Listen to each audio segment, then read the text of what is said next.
So I know I'm a day late and a dollar short when it comes to this news article right here, and you probably already heard this news article, but I wanted to cover this news article anyway. So Nintendo is suing two ROM sites on the internet for distributing illegal ROMs of Nintendo games, and they want up to $100,000 in damages. Will Nintendo ever see the money that they're trying to claim from these websites, and will these websites officially be taken down? It's really a gray area if they'll ever get the full amount that they're requesting from these two ROM sites on the internet. The reason I'm actually talking about this because Nintendo is actually going a little bit farther than just suing these two ROM sites. They're actually making a lot of different companies on the internet, or a lot of different websites on the internet, actually quite scared of digital distribution of these so-called ROMs. If you don't know, there's a company out there, one of the biggest well-known ROM sites, called Emuparidise.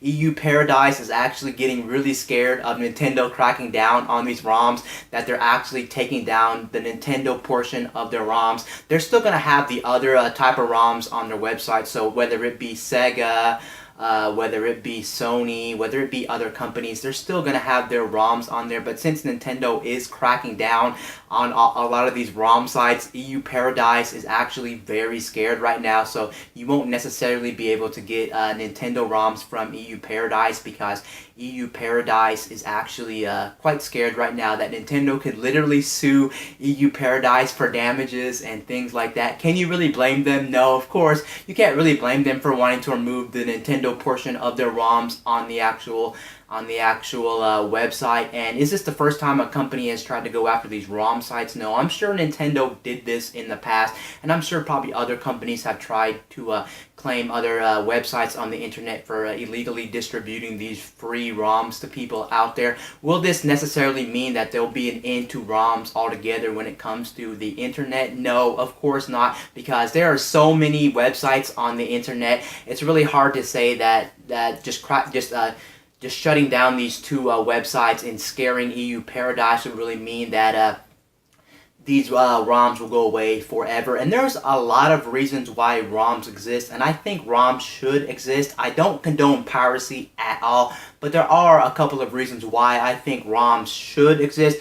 First of all, you may not necessarily want to download a ROM of the game just to illegally download it. You may want it for a backup, especially if you're a game collector. Let's say you have a lot of games, but you don't want to actually put wear and tear on the game, so you may want to actually download the game to maybe a computer, a device that can play ROMs, and you may want to play your game collection instead of having to worry about it get wear and tear on it. And also, you may want to bring your full collection around with you, because a lot of times you have so many games with you, you don't want to have to worry about bringing your favorite games around, when you can just load up a device with a lot of games on it, and then you can have a whole bunch of games all at once, especially if you're traveling around, or maybe you don't have a lot of space and you want to box up all your games and like maybe put them in a closet or put them somewhere. It's just easy for you to download a whole bunch of ROMs and have them ready to play, and you still own the actual game itself. Another reason why you may want to actually do emulation and download ROMs of games is for the fact that,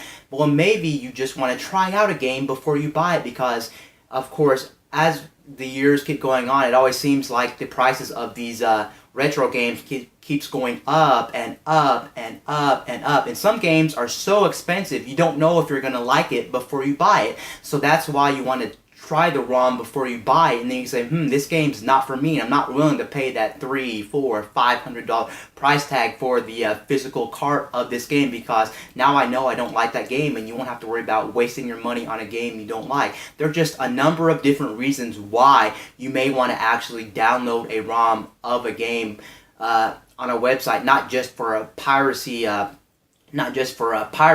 so there is a lot of different reasons. Also, this is not going to be the end of ROMs. ROMs are just going to keep going on and on and on and on. With so many different websites on the internet, Nintendo can't possibly crack down on every single website out there. And even if Nintendo was to crack down on every single website and even scare a lot of websites to taking down their Nintendo ROMs, let's face it, somebody out there right now, as crazy as it sounds, probably has a lot of the Nintendo consoles already backed up on hard drives so many different times that even if almost all the websites were to go down, someone in the near future could put these ROMs back on the internet from their backups from their hard drives, their flash drives, their SSDs. So it's almost impossible that Nintendo is ever going to stop emulation. There is also another reason why ROMs should exist. I think ROMs should exist just because it's good preservation of old games. What happens when game systems start to break down? What happens when cartridges start to get old and they stop working as intended?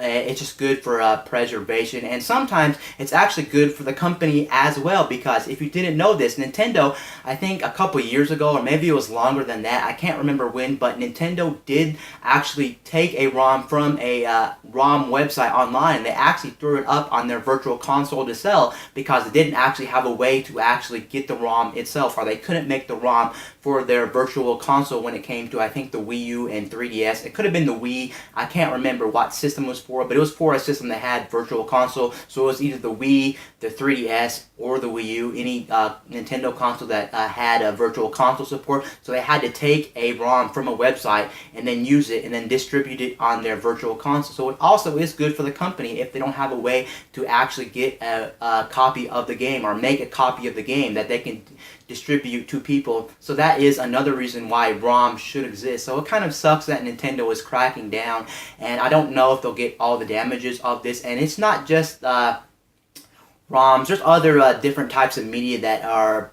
being pirated online, for instance, music and movies. And you know, when somebody tries to go after different websites to try to take down illegal distribution of movies or illegal distribution of music, it's almost 100% guaranteed that that stuff is not going to go anywhere. Let's look at some different websites on the internet. I remember back in the day, LimeWire was a really big deal. You guys remember LimeWire? LimeWire was a P2P program, which pretty much means person to person, where you can upload whatever you wanted to LimeWire, and then anybody can pretty much freely download whatever you put on LimeWire. So whether that be pictures, music, movies, pretty much anything was legal on LimeWire. And then LimeWire got shut down, but then there was other ways to really download different things on the internet. We had stuff like FrostWire, BearShare, believe it or not. We had all these different ways. I think I know Pirate Bay shut down, but it just goes to show that no matter what happens, and when a company tries to stop illegal activity, it's almost guaranteed that they're never going to stop it forever. And once Nintendo stops cracking down on these people, maybe after like 6 months or to a year or 2 years after this whole situation dies down, we all know the internet is going to go back to normal. We don't even know if Emuparidise is going to put their stuff back on Emuparidise. They may just put it back on after Nintendo cools their whole motive of going after people with these illegal ROM sites. This whole thing is just interesting, and too bad, Nintendo. You're never going to stop people from illegally distributing ROMs on the internet. Anyway, guys, this is Wayne from My Tech News, signing out.